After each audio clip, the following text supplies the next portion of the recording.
¿Qué tal, amigos? ¿Cómo están? Me da mucho gusto volver a compartir con ustedes este momento. Hoy tenemos un invitado de lujo. Bueno, el día de hoy pues no nos ha podido acompañar Luz, pero tenemos un gran invitado. Y bueno, quisiera que se presentara. Adelante. Hola Gil, mi nombre es Eder López, soy ingeniero industrial, egresado de la universidad aquí del Instituto Tecnológico de Morelia. Y bueno, fui presidente del PES, del Partido de Encuentro Solidario, aquí en el estado de Michoacán. Llevo 11 años, 12 años ya de militancia en ese instituto político. Y pues bueno, un gusto aquí saludarles y ser parte de este podcast contigo, ¿se llama? Podcast contigo. Estamos en nuestra quinta sesión de este podcast y el tema de hoy, bueno, pues vamos a platicar un poco sobre la reforma judicial, sobre cómo se desarrolló la parte previa, la parte de la elección en sí, y bueno, pues cuáles son, digamos, como los ecos que nos trae la reforma, ¿no? Me da muchísimo gusto saludarte, compartir contigo, compartir con todos quienes ya nos han estado siguiendo en este podcast y que pues cada día el tema buscamos pues que sea un tema que puedan asimilar fácilmente también quienes nos escuchan, ¿no? Correcto. ¿Cuál es tu opinión acerca de esta reforma judicial? Sobre todo, digamos, yo creo que valdría la pena entrar a los orígenes, ¿no? Sí, bueno, mira, mi opinión es que creo que era necesario hacer una reforma al sistema judicial. Es una realidad que nuestro sistema judicial no funciona, es muy corrupto, está plagado de inconsistencias, plagado de corrupción, de compromisos corporativos, familiares, ¿por qué no decirlo también políticos, partidistas? Y es necesario meterle mano, o sea, eso era un hecho. Lo que habría que cuestionarnos es que si era necesario meter una mano de este estilo, si era lo adecuado. Yo soy de los que piensa de que era necesario meterle mano al sistema judicial sí o sí, pero que no era la manera adecuada. Entonces yo lo puedo plantear como que fue un buen medio paso, así lo voy a plantear. Insisto, ¿por qué? Porque era necesario hacerle un cambio, hacer una sacudida. Creo que la sacudida de una u otra forma la está viendo, porque se está yendo prácticamente todo el aparato judicial que ha dominado por años, por décadas, nuestro país, los estados, los tribunales, y está entrando uno totalmente nuevo, que puede ser peor o mejor o igual, pero sí está habiendo esa sacudida, ese terremoto dentro del sistema judicial. Ahora, la manera en que se está reformando o lo que está planteando ya el nuevo sistema, me parece que tiene sus cosas buenas y sus cosas malas y sus cosas dudosas. Por ejemplo, se habla mucho de que sea a través de elecciones y de lo que acusa principalmente la oposición o los que se escandalizan en torno a esto es que ahora lo va a dominar el poder en turno, ¿no? Y no va a haber contrapesos. Yo difiero de esto porque en realidad, en todo caso, va a seguir siendo lo mismo porque los contrapesos tampoco existen en el sistema judicial. Como estaba anteriormente, era que los que proponían eran los gobernantes en turno, es decir, el presidente de la República o gobernadores de los estados, y afirmaban estas propuestas o votaban estas propuestas los legisladores, llámese senadores o llámese diputados locales. Y obviamente, ¿quiénes controlaban estas elecciones o quiénes proponían a estas personas? Pues el poder en turno. Sí, a lo mejor un poco más matizado porque hablábamos de que puede haber había contrapesos o hay contrapesos dentro de las cámaras de diputados, cámaras de senadores, pero en realidad, como lo sabemos, como se maneja el sistema político en nuestro país, pues es que podrá haber algunos diputados o senadores de oposición, pero finalmente quien domina ahí son unos cuantos y esos cuantos son los que están en el poder en turno. Y en nuestro país no ha mudado mucho de ser un país totalmente presidencialista. O sea, si bien sí existe una división de poderes, si bien sí existen contrapesos en las cámaras, somos un país democrático, un país, una república, pero lo cierto es que aquí el que manda es el presidente de la república. No existen esos grandes contrapesos que se le opongan a un poder tan fuerte como lo es el de la presidencia de la república, como si, por ejemplo, lo existe en Estados Unidos, donde el presidente está limitado en muchas situaciones. Aquí en nuestro país no, aquí es ¿qué horas son, presidente? Pues la hora que usted diga, ¿no? Es tal cual. Esto quizá lo que propuso o lo que está originando, lo va a originar el nuevo sistema judicial, es que la manera de controlar ese poder, el sistema judicial, ahora va a ser de otra manera, ¿no? sí va a seguir siendo el poder en turno, que antes lo hacía a través del dedazo directo del presidente de la República, disfrazado con una votación dentro de los congresos o la Cámara de Senadores. Ahora va a ser a través de elecciones. ¿Que quiénes van a controlar esas elecciones? Pues el mismo poder que está en turno, porque son los que tienen los recursos, los aparatos gubernamentales y demás.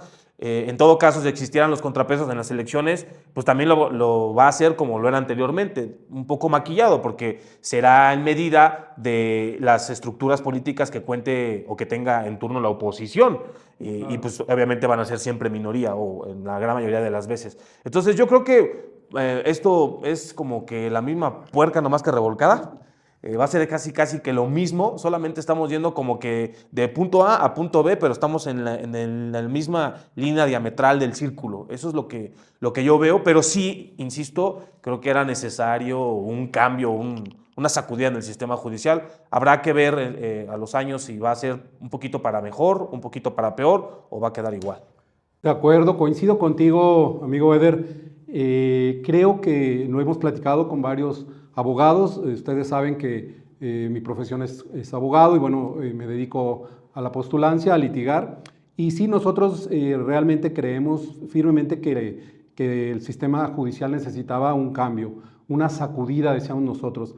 Porque evidentemente, como bien lo dices, pues había ya demasiada actos de corrupción, ya se veía evidentemente un tráfico de influencias, sobre todo sobre aquellos intereses pues más fuertes, hablando económicamente, y sobre todo que además la justicia había caído en un bache grande, es decir, había una lentitud en los procesos muy evidente. Hay algunos asuntos que no se resuelven en años, algunas sentencias penales que lleva a algunas personas detenidas más de 10 años sin que puedan tener una sentencia firme. Entonces, pues estos procesos también estaban siendo violatorios de derechos humanos y ya habían sido materia de observación, ¿no?, de algunas declaratorias.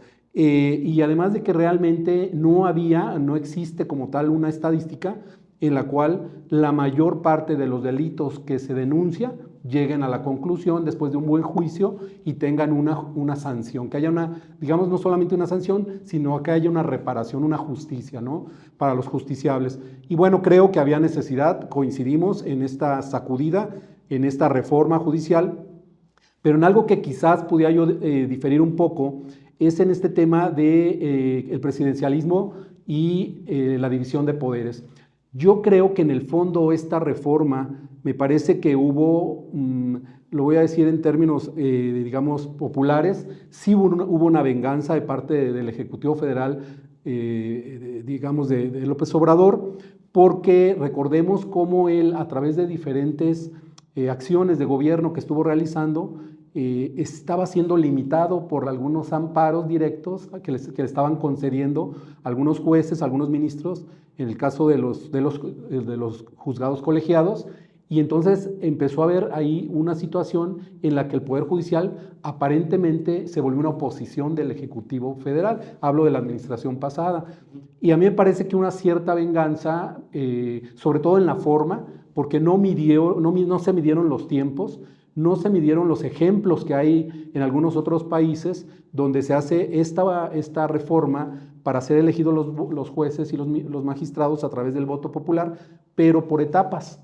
Y que además por el tecnicismo tan alto que representa que una persona, digamos, no quiero decirlo despectivamente, pero común y corriente, que no entiende el tecnicismo en materia jurídica y que dice, bueno, ¿por quién realmente vamos a votar, no? A lo mejor no sé si coincidas aquí conmigo.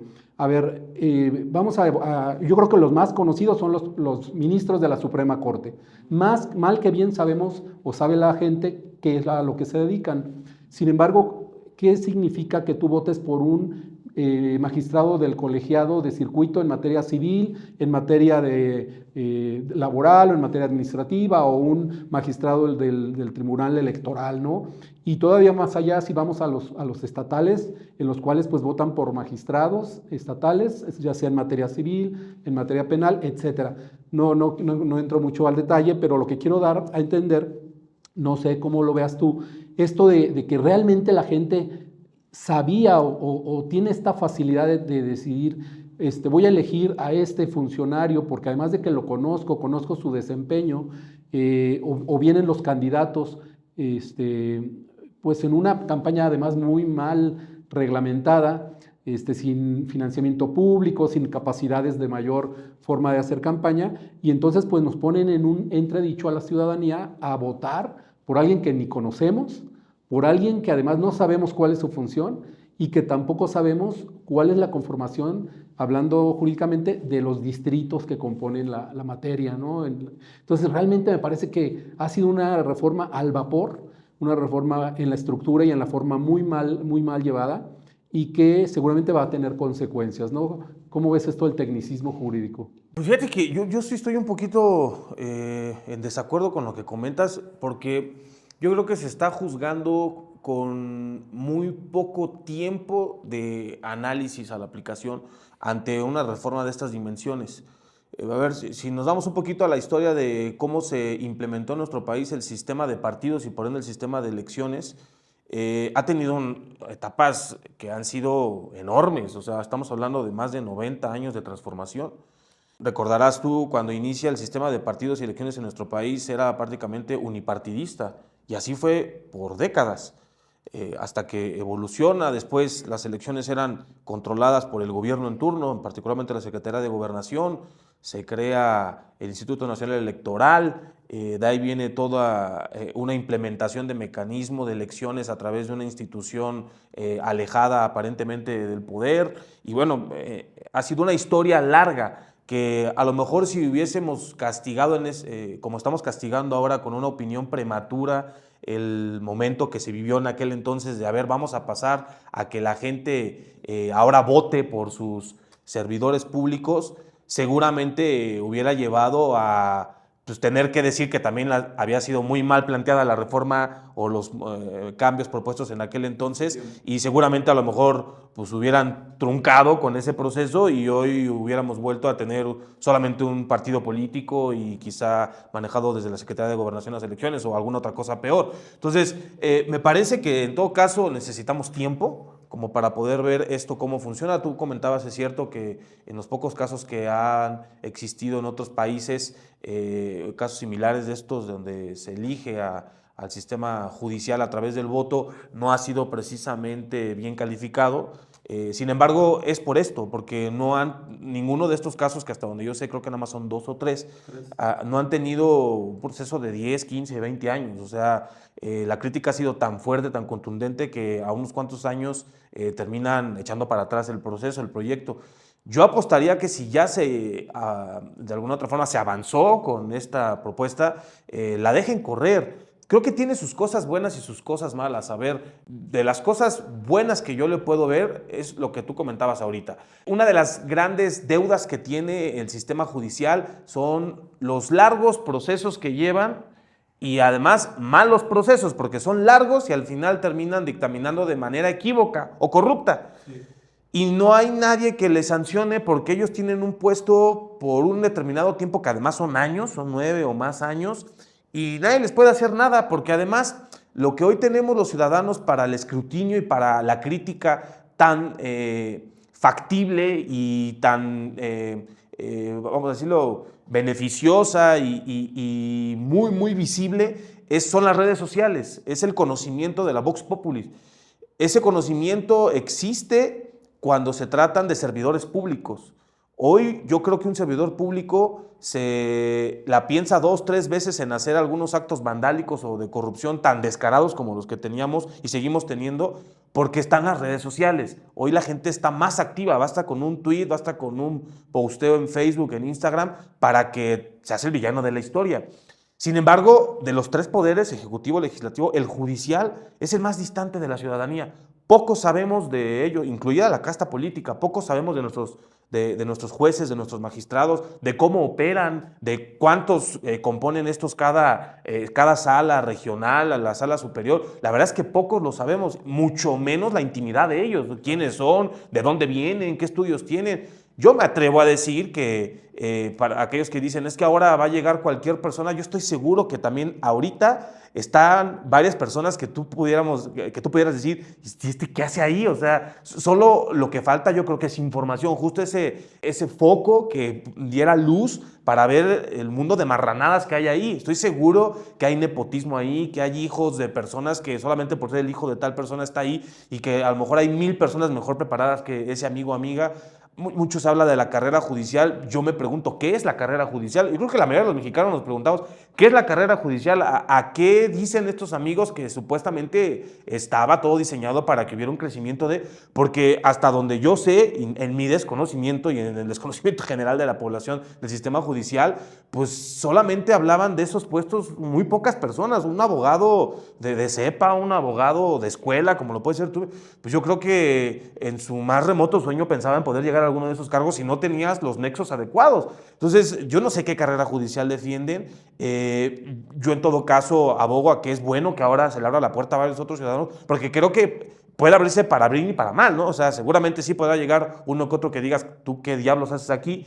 Pero yo creo que también se le va a abrir la puerta a varios personajes que si se hacen bien las cosas, si va evolucionando bien este tema, se va perfeccionando, pueden llegar otros ciudadanos que a lo mejor en su vida pudieron haber soñado haber llegado ahí. Y después, pues bueno, el hecho de que ahora estén en el escrutinio público y que la gente los pueda castigar el día de mañana con el voto, o incluso, ¿por qué no? A ver si esto avanzara, como funcionan ahora las elecciones populares aquí en México para diputados, senadores, presidentes municipales, etcétera, pudiéramos avanzar a una revocación de mandato. Y creo que estaría bien, porque ahora ya es más presión para el juez, y en todo caso creo que yo le encuentro algo positivo. Entonces, yo creo que en lugar de criticar para pensar, echarnos para atrás, en todo caso coincides conmigo en que necesitábamos un cambio. Ya se hizo, no sé si sea para bien o para mal, yo también lo pongo eso en tela de juicio, pero ya se hizo. Apostemos al cambio, ¿ok? Démosle tiempo, el tiempo suficiente como para poder ver si esto funciona o no y dotémoslo de herramientas adecuadas. En lugar de criticarlo y echarlo para atrás, bueno, ahora pensemos, a ver, ¿cómo hacemos el proceso más limpio? ¿Cómo hacemos para que estos vicios no entren? Mira, mucho le hemos criticado a Morena, que para muchas cosas ellos se han metido con el cuchillo y decir, cortamos de tajo, ¿no? Porque, a ver, el INE no funciona porque es corrupto, entonces desaparezcamos al INE. Yo lo he criticado mucho y digo, esa no es la solución. Sí, a lo mejor el INE no funciona como no funciona perfectamente ninguna institución. Ahora, ¿la solución es eliminarlo de tajo? Yo creo que no. Yo creo que hay que mejorarlo en todo caso y detectar las áreas de oportunidad y mejorarlas y cambiarlas.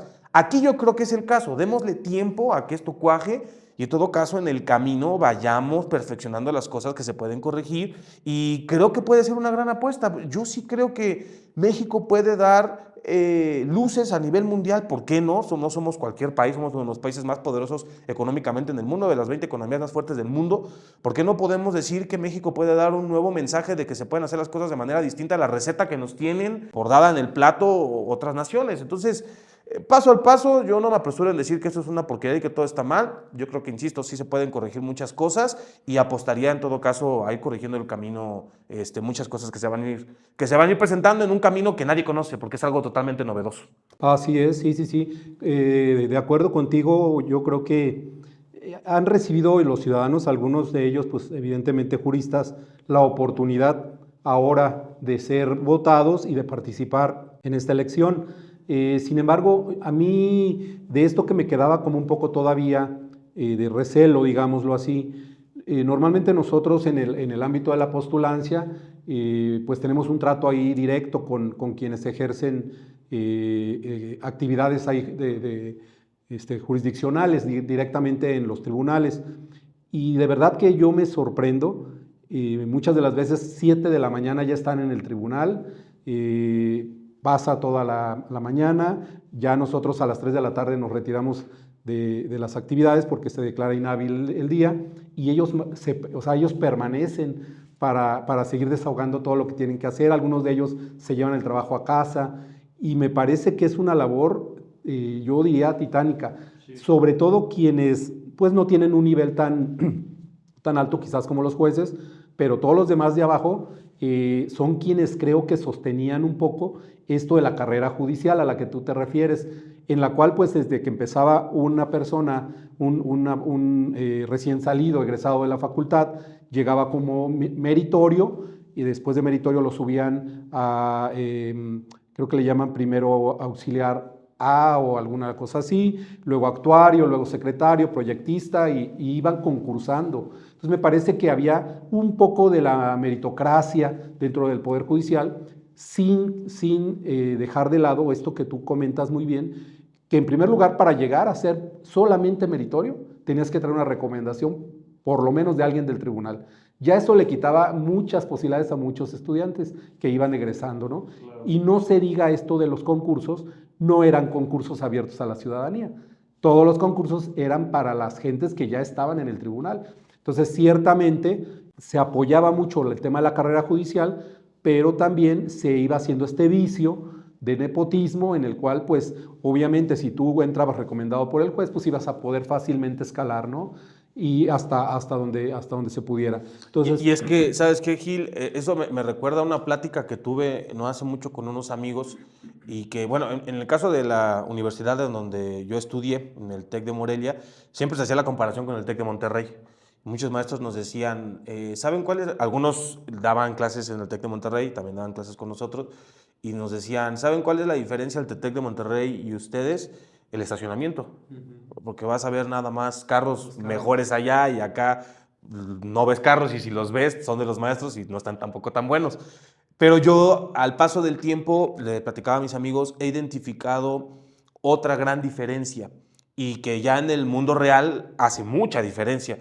Y es que una persona egresada del TEC de Monterrey cuenta con los contactos, las relaciones que no tiene un egresado del TEC de Morelia, que a veces hasta tiene mejores tablas académicas, etcétera, pero eso hace la diferencia, porque mientras el que sale del TEC de Morelia empieza apenas a relacionarse en el mundo laboral y empieza a conocer a tal, a fulano, y de pronto la recomendación, y pues vas así, ¿no? Conforme se te va presentando la vida. El del TEC de Monterrey ya conoce al dueño de tal empresa, su papá es amigo de no sé, desde chiquito se relacionó en las mejores escuelas en donde está el hijo del empresario más importante de la ciudad, esto y lo otro, y resulta que ellos saliendo ya tienen la posibilidad, quizá con menos preparación que tú, de poder trabajar en una mejor empresa con el doble o triple de sueldo, con la posibilidad de que en la mitad de tiempo que tú pueda llegar a una presidencia, a un manager o alguna cuestión por el estilo. Es un poco lo que me estás platicando que pasa en el sistema judicial. Por ellos yo celebro esta parte, porque ahí sí creo que va en todo caso en mejora o en beneficio de las personas que tienen menos posibilidades de llegar. Por lo menos les abres una rendijita. Y mira, yo tengo el caso ahora en este proceso pasado, que me buscaron 2 o 3 personajes que ni yo sabía la verdad que iban a contender por algún cargo. Y en la entrevista con ellos y con ellas, con hombres y mujeres, me platicaban emocionados. Primero, el caso de una de ellas en particular, su total postura en contra de que esto avanzara, de que hubiera elecciones para el sistema judicial. Pero cómo después ella se sorprendió de lo que criticaba porque termina postulándose más como para callar el supuesto cambio que se estaba vendiendo y como para demostrar a ella y a quien estaba alrededor de esta va a ser una farsa y van a ver cómo todo está arreglado, pues resultó que terminó siendo candidata. Y ella se sorprendía mucho y sí lo decía, yo la verdad nunca hubiera participado, nunca pensaría que pudiera haber llegado, siquiera a esta instancia, si no hubiera sido así. Al principio lo criticaba y la verdad es que me callaron la boca. Ella me lo comentaba. Así un caso similar de 2, 3 personas que yo platiqué, creo que al final no van a terminar por llegar, pero se sintieron raspando ese momento y te aseguro que más de uno de ellos la va a volver a intentar. Pero eso no existía, pues. Claro, o sea, claro. Es gente que creo que sí tiene tablas para académicas, insisto, tiene información, se prepara, etcétera, como para poder llegar, son buenas personas y que anteriormente ni siquiera tenían esa posibilidad. Yo eso lo celebro. Así es, sí, y me parece, como bien dices, que habrá muchas oportunidades pues de ir corrigiendo todos aquellos puntitos como que, bueno, a lo mejor puntos, a lo mejor habrá quien los vea no tan o puntotes. Sí, exactamente. Sí. Porque si vamos al día ya, al momento de la jornada, esta jornada electoral, no sé cuál haya sido tu experiencia, que hayas decidido votar, no votar, ir a poner tu voto nulo. Ya me vas a exhibir aquí. Yo te voy a platicar brevemente. Yo la verdad es que tuve sí un poco este debate personal, porque la verdad es que había muchas voces que invitaban, también sin fundamento alguno, a decir, es una elección mañosa, manipulada y no estamos de acuerdo y les pedimos a la gente que no vayan a votar. Me parece que era irresponsable. Primero, porque estás creando una cultura de la no participación y eso no abona a nada en este momento para la búsqueda de la democracia. En segundo lugar, creo que son voces que no estaban legitimadas, porque también, pues, ¿quién puede decir cuando normalmente son actores políticos de determinados partidos que lo hicieron con anterioridad algo muy similar, ¿no? A llevar a cabo una manipulación en el caso de una elección? Entonces yo dije, bueno, tengo que participar finalmente porque mi voto tiene que ser considerado y además como un poco este reto, ¿no? De decir, bueno, quiero saber qué es lo que va a pasar, cómo se va a tomar en cuenta mi participación, incluso en el lugar, cómo puede, qué tanta dificultad hay, todo esto que platicaban, si realmente iba a ser complicado o no votar. Te soy sincero, sí me pareció que la mayor parte de la gente que a mí me tocó en la casilla no sabía qué iba a hacer. Es decir, algunos traían el teléfono y bueno, los funcionarios pues no fueron tan estrictos como en otra ocasión. Ellos recibían o hacían una llamada estando ya en la urna y les preguntaban, oye, ¿por qué me dijiste que votara? ¿O en cuál boleta vas tú? ¿Qué número eres? O sea, se permitió esto, ¿no? Y hasta cierto punto lo entiendo porque yo que te repito, soy abogado y que conozco mal que bien a la mayoría de los que estaban como candidatos, que entiendo qué cargo iba cada uno, me costaba un poco de trabajo dilucidar por quién iba a emitir mi voto. Yo me fui realmente por el tema un poco de algunos nombres, de algunos buenos amigos, algunos juristas que están participando en el tema estatal. En el tema federal también tengo la oportunidad de conocer a algunos que estaban postulándose y decidí también darles este voto pues, para su participación. Por otro lado, terminé también palomeando muchos de los candidatos del Poder Judicial, propuestos por el Poder Judicial en este sentido de ir todavía tratando de conservar aquellos cuadros que a lo mejor no habían tenido, como lo hemos platicado, la oportunidad de llegar, pero que habían estado ahí en el Poder Judicial. Y bueno, pues esa fue mi tónica, me parece que fue una buena experiencia. Sí me sorprendió esto de los famosos acordeones, pues mucha gente los traía. Y también los hay en las otras elecciones. Sí, digo, es algo común. Me dijeron que si yo traía mi acordeón, les dije yo traigo el mío, pero yo lo hice, el personal. No sé cómo te fue a ti, qué decidiste, si nos quieres compartir. Hay muchas reflexiones detrás de esto. Primero, yo creo que la primera elección, aunque hubiera sido planeada para el año de la reforma, 2 años después, 10 años después, evidentemente iba a tener pues muchas lagunas y muchos desperfectos, era normal. O sea, estás hablando de un proceso electoral de un país de 130 millones de mexicanos, o sea, no es una cosa sencilla. Por más que se tenga incluso un instituto pues tan capacitado y ya con tanta experiencia en elecciones como lo es el Instituto Nacional Electoral. En ese sentido, a mí no me sorprende que no haya habido tanta gente que no haya salido a votar. Fue poco más del 10% que salió a 13. votar, 13%. Me parece que es normal, insisto, en nuestro país no existe la cultura del saber del sistema judicial. Con trabajos, y eso hay muchas personas que no lo saben, medio se sabe lo que hace un diputado. Tú sales a las calles y 7 de cada 10 no conocen a su diputado actual y no saben qué es lo que hace un diputado, qué hace un senador. Y aún así pues tenemos elecciones de más o menos el 50, 40% de participación. ¿Y cuántos años nos ha tomado esto? ¿Ya cuánto llevamos con este sistema? ¿Qué nos iba a hacer pensar que todo iba a salir perfecto o casi igual que las otras elecciones cuando se iban a votar por más personas en un sistema del que todo mundo, la mayoría, no conoce, y que además es totalmente nuevo? O sea, era obvio que iban a haber muchas cosas que no iban a salir bien y que iba a ser una participación minúscula. Así que a mí esa parte, la verdad es que no me genera mucho ruido como han querido hacerlo varios personajes que critican esta reforma. Yo creo que hay otras cosas más que se deben de criticar, esa no en particular. Después sí fue muy difícil entender de qué se trataba el asunto y cómo tenías que salir a votar, cuántos candidatos eran y las boletas que te iban a dar y demás. Pero otra vez le trato de encontrar el lado positivo. A personas a lo mejor como tú y yo, Gil, que somos minoría, gente que sí nos interesa meternos, ¿no? Porque nos encanta este hueteque, no por otra cosa, esa es la verdad, pues al menos nos obligaba, ¿no? A Claro. meternos y a estudiar. Yo honestamente en la vida había conocido más o menos cómo se conformaba, ¿no? El sistema judicial, desde el aparato estatal hasta el aparato federal, y ahora me obligó un poco a meterme, por lo menos ya más o menos le entendí que, oye, pues que acá tantos jueces, acá que los magistrados, que acá que la sala superior, más o menos le entendí y seguramente con el tiempo va a ser más, por lo cual ahí le veo otra cosa positiva.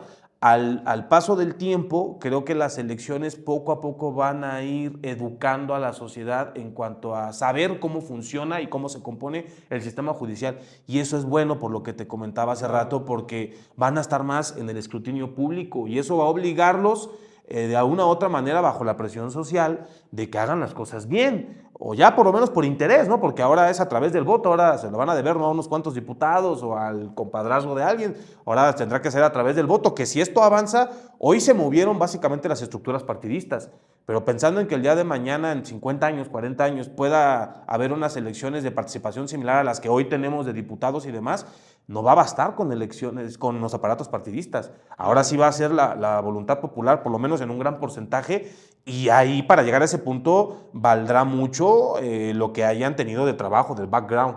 Entonces, yo creo que también es algo positivo. En mi caso particular, honestamente, por ser la primera elección y por tener tanto desconocimiento, pues no me generaba, si soy muy honesto, como que mucha alegría, ¿no? Y muchas ganas de, sí quiero salir a votar, como a lo mejor hoy sí me lo genera unas elecciones normales, sobre todo cuando se tratan de las grandes, ¿no? Tu presidente municipal, tu gobernador, tu presidente de la república, que es donde yo creo que el ciudadano realmente se aplica. Sin embargo, insisto, sí me obligó a por lo menos investigar un poquito más. No terminé votando, no porque no quisiera hacerlo, a pesar de que no tenía así como que el ánimo de hacerlo, sí iba a salir a votar, salí de la ciudad y bueno, ese fue el motivo por el cual no voté, pero en realidad yo sí tenía el ánimo de votar. Y fíjate que sí me encontré con muchas personas que en este desconocimiento, a ver, vivimos en una sociedad totalmente polarizada y eso tiene mucha culpa también el actual sistema. Yo creo que esta y varias reformas más pudieron haber caminado de una mejor manera, incluso con la participación de la oposición, si unos y los otros fueran un poquito más sensatos y pensaran primero en el país y no en sus intereses políticos. Desafortunadamente no es así y pues cualquier cosa que haga uno, el otro la va a refutar y al revés. Por lo cual va a ser difícil hoy en nuestro país, bajo una decisión de este estilo, encontrar alguna coincidencia que llame la unidad a todos los mexicanos. Y los mexicanos, sonsos, la mayoría, me incluyo, hemos caído en el juego de ellos, o vas de un lado o vas del otro. Sí. Somos muy pocos los que dicen, me van a ver la cara de tarado, y yo no voy a decir o pensar lo que tú dices o lo que tú dices. Yo creo que acá hay cosas buenas y malas, y acá también las hay, entonces yo haré mi propio análisis y presentaré mi propia postura al respecto del tema y tomaré mis propias decisiones al respecto del tema. En mi caso es así, o sea, a ver, yo escuchaba de uno del otro lado, no me iba por lo resumido de las acciones que ellos planteaban a través de su análisis. No critico tampoco lo que llamaba ser el uno o el otro, uno vendiéndolo como el gran cambio de México y el otro diciendo que era la peor porquería y que no participaras. Creo que había argumentos como para poder plantear ambas cosas y resumirlo en que deberías de ir a votar o no deberías de ir a votar. Al fin del día esto iba a caminar. La reforma estaba planteada como para que no hubiera un mínimo de vinculación de porcentaje de votación para que fuera válida la elección, por lo cual esto iba a caminar de una u otra manera. Entonces yo por eso resumí que valía la pena votar como experimento y como dándole una oportunidad al cambio, a ver a la larga qué pasa. Y esa va a ser mi postura, yo creo, por los próximos años. Se vale decir, oye, sal a votar o no salgas a votar. Se vale, es parte de la democracia, o sea, la democracia no es aquella que obliga a todos a participar, es aquella que te presenta la oportunidad de participar si quieres y si no, no lo haces. Creo que más bien la responsabilidad está en que poco a poco el propio sistema vaya alentando a la ciudadanía a salir a votar. Y eso va a presentarse si se empieza a ver que el camino es adecuado. Es igual como en el sistema político, electoral, los diputados, senadores, presidentes municipales, etcétera. No es culpa de los ciudadanos que no salgan a votar el 70-80% de la ciudadanía. Es culpa de los políticos que han alejado a la ciudadanía de creer en ellos. Porque la mayoría de la gente que no va a votar, ¿por qué lo hace? ¿Tú qué escuchas en la calle? La gente te dice porque no cree en los políticos. Te dice porque ya todo está vendido. Así es. Porque ya todo está arreglado. Porque es un mugrero, porque es un cochinero. Y no tienen no están muy alejados de la realidad, o sea, la verdad es que sí lo es. Aunque es una posición muy cómoda también. Sí la es, pero tampoco es mentira, pues.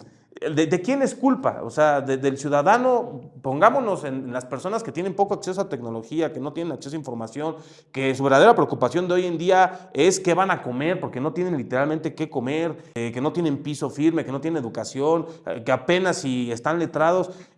¿Tú crees que les importa que les critican, que les digan que no van a salir a votar porque no están participando por el bien de su país? Pues evidente, no. Y tú, desde la autoridad, ¿cómo vas a criticar eso? En todo caso, la crítica es para ti, autoridad, porque tú deberías de preocuparte porque todo tu pueblo esté en mínimas condiciones que les permita siquiera interesarse en poder participar. Claro. Entonces, pues aquí va a llegar un punto en el que se va a encontrar, se va a topar con la realidad, esta evolución, porque por más interés que pueda ir generando esto, creo que el tope va a ser el mismo que tiene el actual sistema electoral, que es el del 50-40% de la participación. Y para llegar a eso, hermano, años, yo creo, años. Entonces, sí, está interesante y largo el camino. Sí, fíjate que me parece a mí que todos estos personajes, incluso hablamos de la oposición, se equivocaron al decir o al invitar a no votar o a no participar, porque si estamos viendo este margen de votación del 13%, en los cuales, bueno, pues seguramente hay una gran cantidad que no fueron manipulados, sino que fue por algún ejercicio o incluso solamente de apoyo a alguna persona en específico. Yo creo que con la votación, con la participación de la propia oposición, sí, hubieran incluso podido darle una buena batalla a la misma, a la misma votación institucional que se buscó, ¿no? Sí, ahí sí entra la crítica, ahí sí la comparto. Desde ese punto de vista, sí.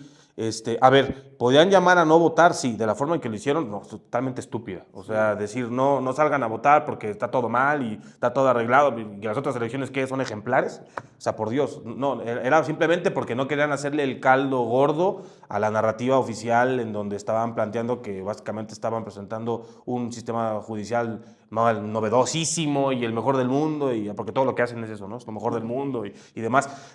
Pero a ver, no tuvo que haber sido así, como lo estás diciendo. Sí. O sea, se pudo haber dicho, a ver, estamos en contra, pero sabiendo además que ya estaba y que iba a avanzar, no podían hacer más. Sí, y como muy probablemente llegó para quedarse, pues por lo menos mientras gobierne Morena, y mira, eso está todavía en signos de interrogación porque yo creo que va para largo.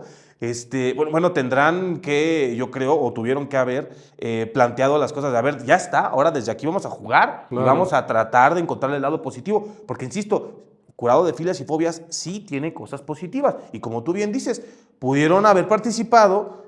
No creo que hubieran hecho gran diferencia en las grandes movilizaciones que hubieron de sus aparatos políticos, pero sí a lo mejor en algunos estados, sí, ¿no?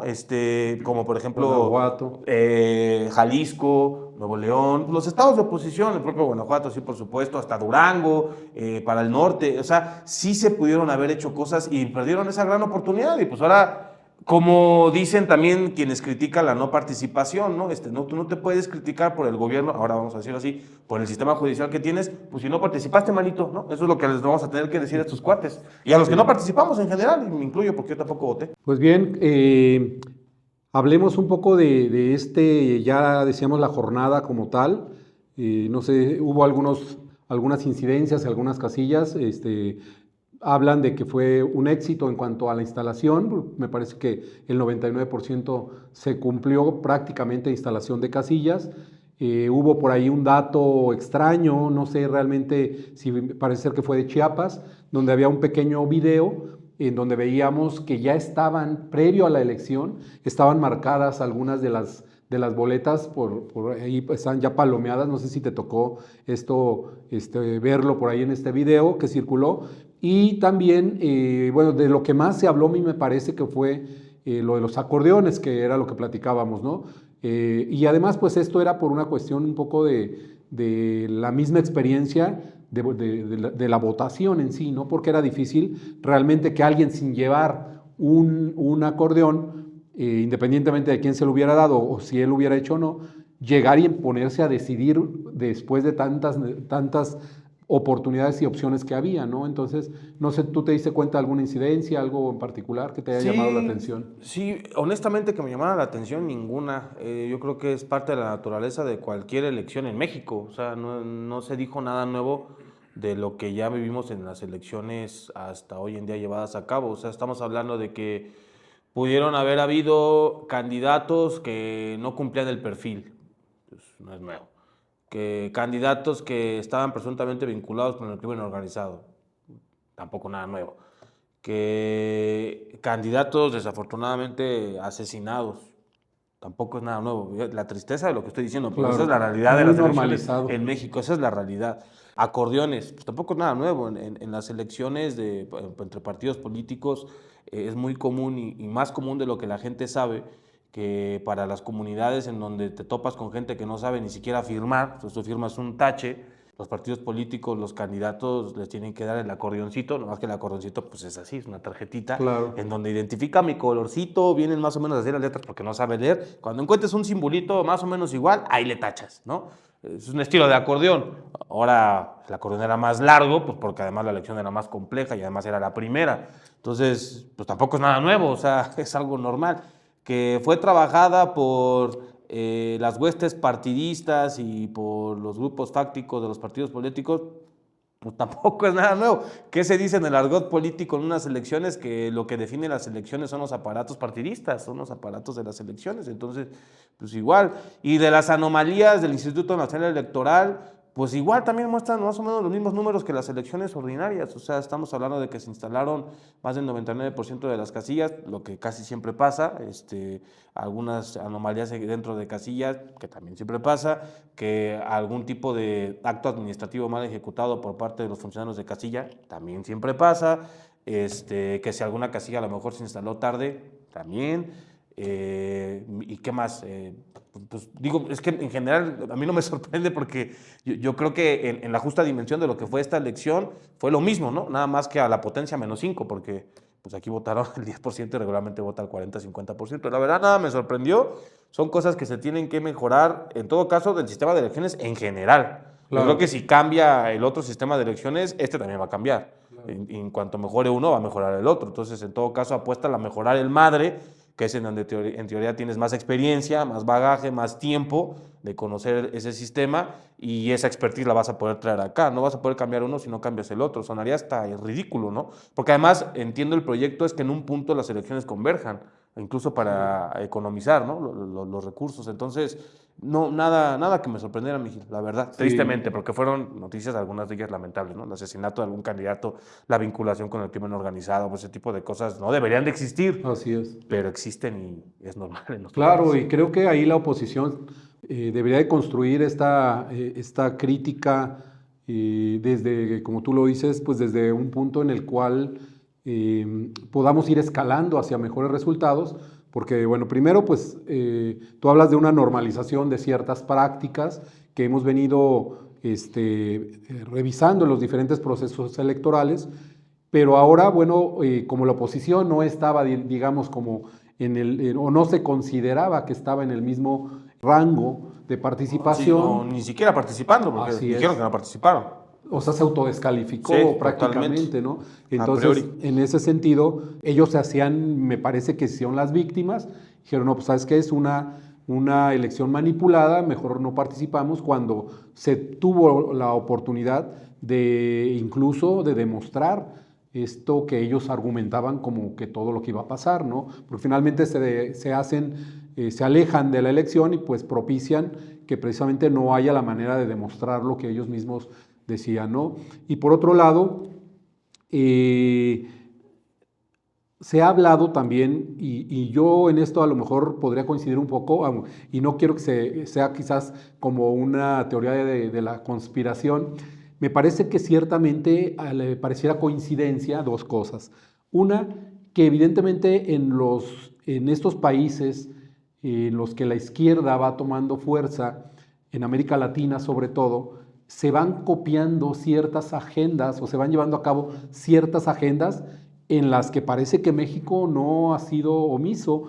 Parece ser que el grupo que primero inició con el grupo de Sao Paulo, posteriormente el grupo de Puebla, que además fue instaurado en México, está aplicando esta agenda que viene con mucha fuerza o que estaba con mucha fuerza en América Latina, y que una parte de esa agenda es precisamente primero el control del poder legislativo, posteriormente el control del Poder Judicial, ¿no?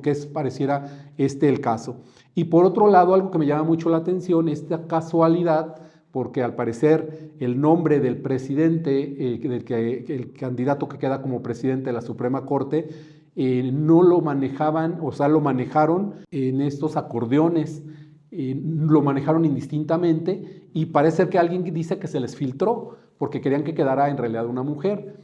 Pero a mí me parece que el caudillismo de México como que me da mucho a qué pensar que haya sido casualmente un indígena o alguien que proviene de los grupos de indígenas, alguien que fue muy cercano al ejército zapatista y que además emula la figura de Benito Juárez.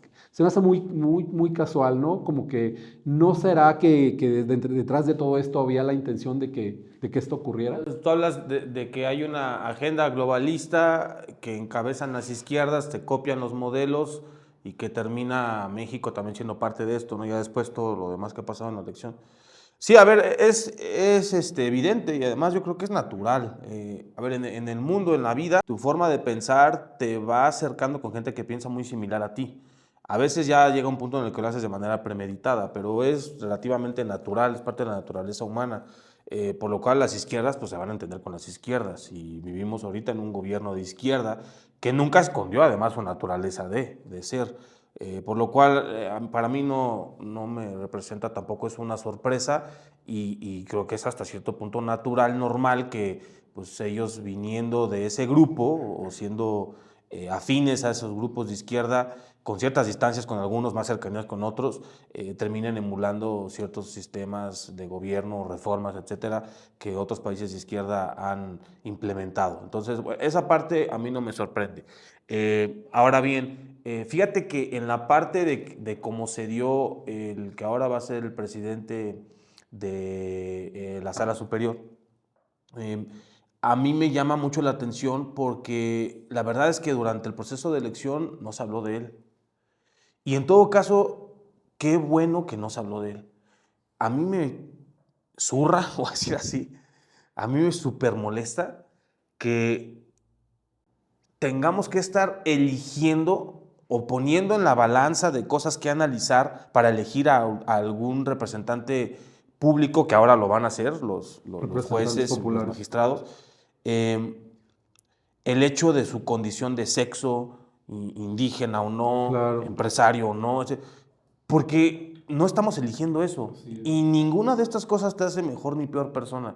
De verdad me molesta mucho eso de que forzosamente tiene que ser mujer, o ya tiene un plus porque es mujer, o ya tiene un plus porque es indígena, es que tiene que ser indígena. Y lo celebramos como un paso, ¿no? Como un gran paso. No, es la gran victoria porque ahora ya tenemos una mujer presidenta.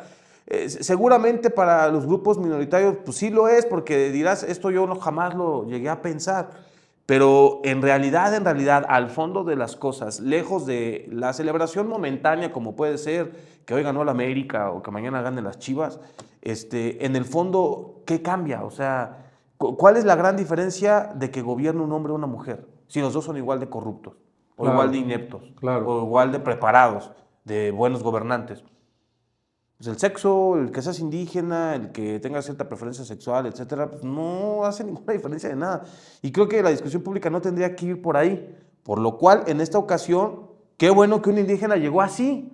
Creo que habla de que ya podemos llegar al punto en donde no tenemos que estar poniendo a fuerzas este tipo de variables para que la gente las considere al momento de ir a votar y que simplemente la gente se presente con sus argumentos de fondo.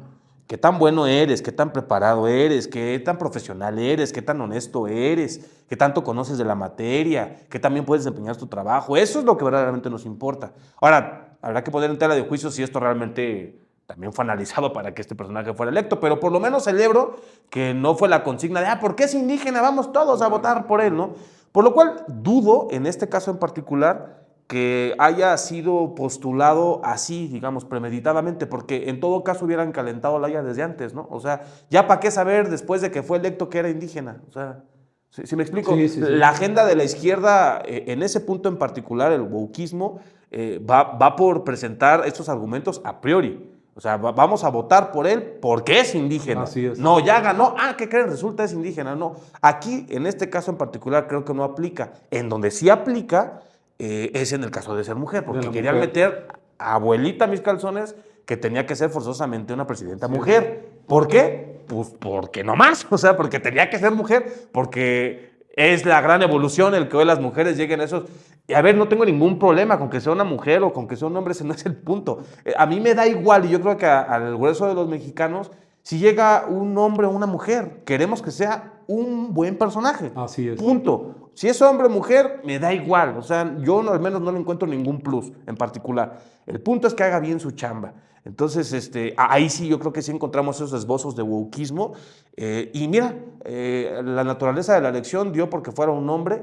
Insisto, ni me agrada ni me desagrada, pero si en todo caso algo ahí pudiera yo encontrarle como que el humor negro, sí, pues sí, la alegría negra, digamos, es que me agrada que la agenda woke metida a calzón, forzado, no haya aplicado aquí y haya en este caso quedado un hombre, a pesar de los intentos de casi que por constitución decir que tenía que ser una mujer, ¿no? Porque pues ahí ya empezamos con la discriminación a la inversa, A la inversa, ¿no? sí.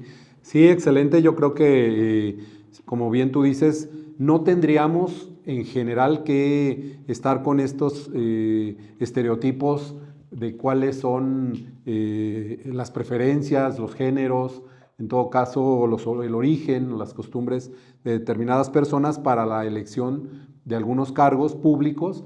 Siempre me parece que tendremos que tomar en cuenta su perfil, que además sea un perfil que abone a donde va dirigido y que además haya una capacidad probada, ¿no? Nosotros lo hemos platicado mucho en relación a esto que comentas de la cultura woke, y de verdad que sí, como ciertamente dices, a veces fastidia, es molesto, ¿no? Sí. Que te tengan que primero revisar o hasta cuestionar, bueno, eres de tal o cual preferencia, o bien vienes de qué grupo vulnerable, tienes alguna discapacidad, y hasta después te piden de alguna manera tu capacidad académica, por ejemplo, ¿no? Entonces sí, que ojalá que el triunfo de este personaje, pues un augurio para que no tomemos en cuenta este tipo de situaciones, que además es muy común en la actualidad en México y en algunos otros países, por la cuota de género, para empezar, ¿no? Cómo se ha tenido que llevar a cabo esto a través de la política electoral, en la cual se exige ahora a los institutos políticos esta diversa cuota, no solo del género, sino también de la participación de grupos con determinada vulnerabilidad, ¿no? Y esas son de las cosas que esta nueva reforma, que esta nueva implementación de la reforma tiene que analizar y tiene que cambiar. O sea, yo creo que hay cosas buenas y malas que tenemos que aprender. A ver, si la apuesta va a ser por que el Poder Judicial ahora sea electo a través del voto popular, se tienen que aprender de las cosas buenas, pero también de las cosas malas. Y hay que reconocer que en este trayecto de más de 90 años de nuestro sistema de partidos hay cosas positivas y hay cosas negativas. Y yo creo que el sistema de las cuotas de género, como originalmente fue planteado, me parecía interesante. Habría que reconocer, eso es una realidad, que no estaba normalizada la participación de las mujeres en la política y habría que implementar algunos mecanismos que incentivaran la participación de la mujer en la política. Totalmente de acuerdo. Ahí nace la famosa cuota de género, correcto. Pero era una cuota de género que tenía que tener fecha de caducidad, fecha de término. Y ese punto tenía que ser en donde esto ya se lograra, se normalizara. Porque después existía el riesgo de que ahora ya es el grupo empoderado, pues con la misma letanía, pues ahora invirtiera el papel, ¿no? Y cobrara venganza, porque debemos de decirlo, hay muchos grupos minoritarios, incluidas de las propias mujeres, que más que justicia quieren venganza. Y esa es la verdad.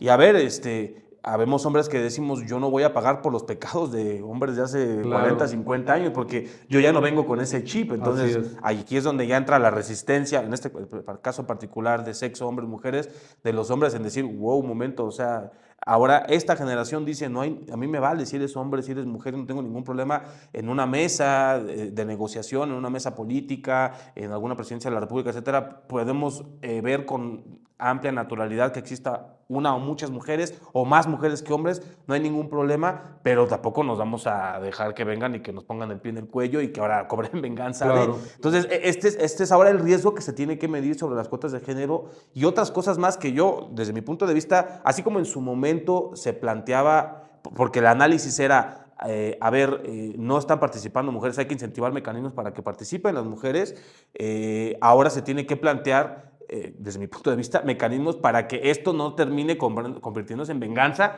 contra quienes en su momento eran los opresores. Por lo cual, ojalá ahora se ponga esto en la discusión.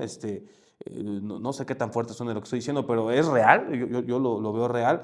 Se necesita empezar a plantearse eso porque si no, pues vamos a caminar a eso, a seguir o a empezar a elegir un sistema judicial pues comodino, woke, ¿no? Sin sustento. ¿Cuál es el sustento? Pues que hagan bien su chamba, Claro. que sean los mejores perfiles ahí. Exacto. Excelente, pues yo creo que para todos los que nos están escuchando vale mucho la pena que nos expresen su opinión, qué opinan de esta reforma, cómo participaron allá en sus comunidades, en las ciudades, y que pues de manera muy crítica podamos ver, analizar esta jornada electoral que bueno, pues nos ha dejado precisamente la posibilidad de elegir por voto popular a los jueces y magistrados ahora. Vamos a las conclusiones, si te parece. Sí. Creo que es importante pues, que platiquemos un poco sobre qué es lo que viene, ¿no? Qué es lo que podemos un poco como vislumbrar sobre esta ya reforma, esta ya jornada electoral que se ha aplicado.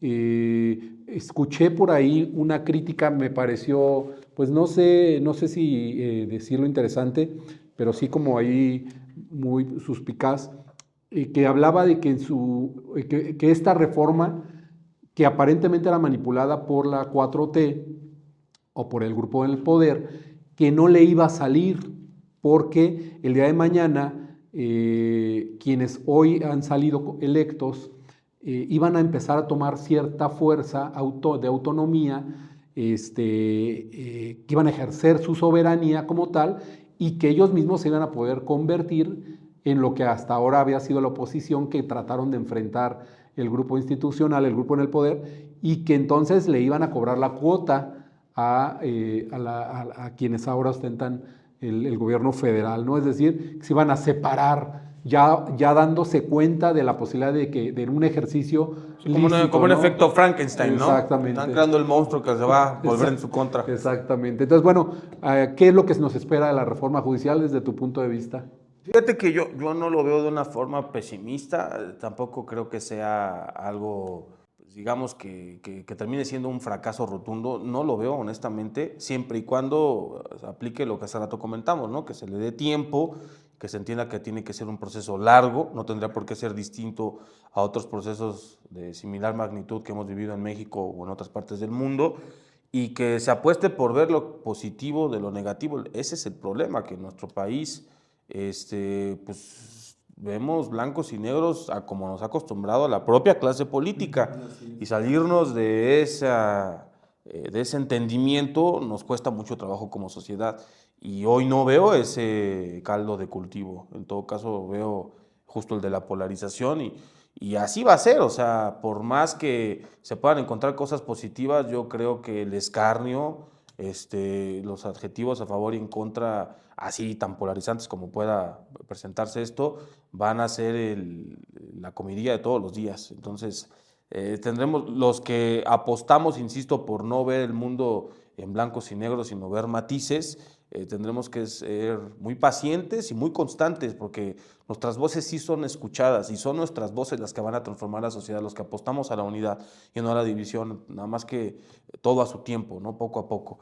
Entonces, bueno, yo veo más bien el futuro en ese sentido un poco más optimista que pesimista, y fíjate que esa teoría del Frankenstein no la veo tampoco yo llegando a puerto, porque me parece que la naturaleza del Poder Judicial va a ser la propia de los políticos de hoy en día. ¿Cuál es esa naturaleza? La de tratar de perpetuarse en el poder. Y hay una frase en política que es cierta, que es: el poder se entiende con el poder. No te puedes, si quieres ser parte del poder, no te puedes pelear con el poder. Y creo que ellos, una vez que lleguen ahí y de la manera en que llegan, poco a poco van a ir entendiendo cómo funciona eso, porque eso de que no eran políticos y ahora van a ser políticos tampoco es así. Siempre han sido entes políticos de una u otra manera. Ahora más bien van a estar más relacionados a lo que la gente en su generalidad entiende como política. Y en ese sentido, el propio juez, el propio magistrado va a tener que ir aprendiendo de eso y lo va a hacer, y se va a hacer comodino poco a poco vaya avanzando, se va a sentir más cómodo. Y eso lo va a hacer un animal político en toda la extensión de la palabra o de la frase. Y seguramente eso lo va a entenderse, lo va a llevar a entenderse con el poder en turno.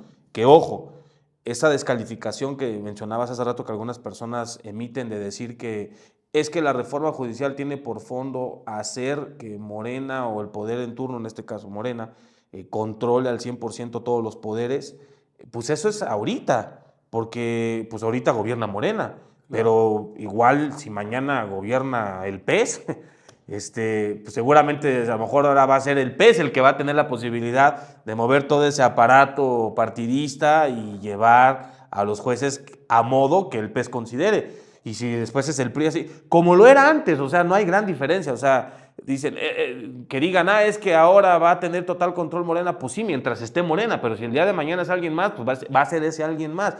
Eso no es nuevo, ahí no se ha cambiado gran cosa, sigue siendo la misma puerca, nada más revolcada.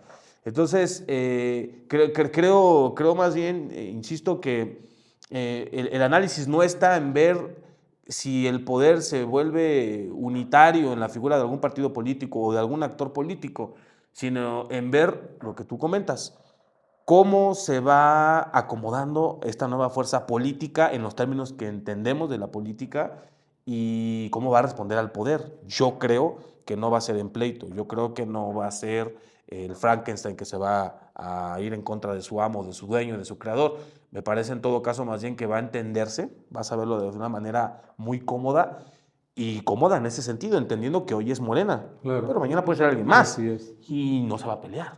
Le conviene entenderse. Así yo veo la historia de este país, y quienes no entran en esa lógica terminan una de dos, o por desentenderse del poder y saliéndose de esta posibilidad, o por generar algún tipo de revolución, ¿no? Ojalá pudiera ser una revolución pacífica, por paradójico que sea este asunto, porque ya no queremos guerra en este país. Sí, no, una revolución de las ideas, ¿no? Yo creo que yo me sumaría contigo a este llamado que podemos hacer a la unidad, ¿no? Yo creo que solamente construyendo, participando, podremos cambiar incluso aquello que el día de hoy creemos que no es lo que nosotros esperamos para nuestros hijos, para nuestra familia.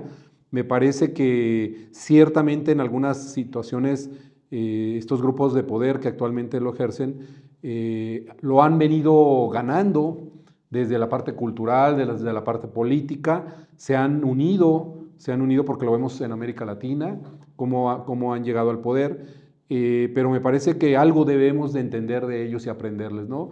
Que esta ha sido una unión y que tenemos que irlo cambiando a través de la participación, porque la invitación a no participar es aislarnos más de este ejercicio democrático, y que además tenemos pues que creer en México, y tenemos que creer que nosotros con nuestra participación a través de mucho lo que tiene que ser la formación de nuevas generaciones, en las cuales podamos nosotros insertar pues ese chip del cambio, ese chip de que podamos esforzarnos para tener un mejor México, pues creo que en esa medida es en la que podemos ir avanzando como sociedad, ¿no? Sí, si me permites, Gil, yo pudiera resumir todo lo que acabamos de hablar en la frase que he repetido en diferentes ocasiones: el mundo y nuestro país y las decisiones que se toman no son de blancos y negros como nos las quieren vender. Eso aplica mucho en aquellos políticos, líderes que tenemos que apuestan a esta frase de divide y vencerás, ¿no? Creo que ahí sí es tarea de nosotros los ciudadanos entender que no nos conviene ser parte de un juego maquiavélico que solo beneficia a unos cuantos En todo caso, tenemos nosotros que insertar a nuestra tele el chip de la televisión a color, ¿no? Y entender que no siempre fue blancos y negros. Así es. Porque eso nos va a permitir tener una mejor perspectiva de análisis en torno a cualquier situación. Y al tener un mejor análisis te va a permitir tomar mejores decisiones, como salir a votar o no votar y tantas otras cosas más. Yo creo que nosotros no funcionamos, o bueno, no por lo menos de manera eficiente cuando nos convertimos en autómatas, ¿no? En nada más tenemos que hacer esto porque me dicen que lo tengo que hacer. Claro. La gente, tarde que temprano, esa indicación al entender que somos entes racionales termina yéndose a la basura. Pues, cuando tú haces las cosas nada más por hacer, porque alguien te dijo que lo tenías que hacer, el día de mañana que razonas terminas hasta odiando no solamente el por qué, sino quién te indicó que tenías que hacer las cosas de tal o cual forma. Por lo cual creo que es una tarea de nosotros mismos irnos quitando esas máscaras y cuestionarnos y decir, a ver, ¿por qué hago esto? ¿Por qué tengo que decir o hacer lo que este cuate me está diciendo? No, a ver, ¿por qué dice que el otro está totalmente mal? Primero me doy a la tarea de escuchar al otro, lo analizo y sobre mi razonamiento digo si efectivamente está bien o mal.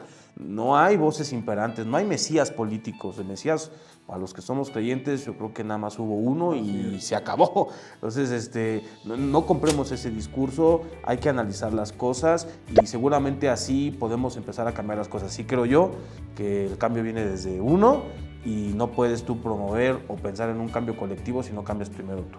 Así es. Pues ha sido un gustazo compartir contigo este tema. Gracias a ti.